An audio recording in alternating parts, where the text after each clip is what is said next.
Hello everyone, আসসালামু আলাইকুম। এই গরমে তোমাদের জন্য নিয়ে এলাম প্রাণ ঠান্ডা করা পান্তা ভাত। তোমরা অনেকেই ভাবছো পান্তা ভাত এটা আবার কোনো খাবার হলো নাকি? এটাই বাঙালিদের জন্য শ্রেষ্ঠ খাবার। আর গরমে পান্তা নিয়ে তো কোনো কথাই হবে না। গরমে পান্তা পেটকে ঠান্ডা ও মনে প্রশান্তি আনে। তো পান্তার সাথে আমি কি নিয়েছি সেটাই দেখাচ্ছি।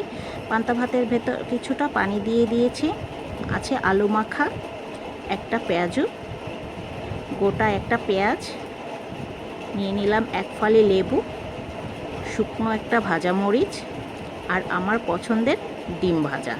এই ডিম ভাজা নিয়ে কোনো কিছু বলারই অপেক্ষা থাকে না, কারণ ডিম ভাজা আমার এতই পছন্দের যে পান্তা কি আর গরমে কি, এক প্লেট ভাত আমি অনায়াসেই খেয়ে ফেলতে পারি।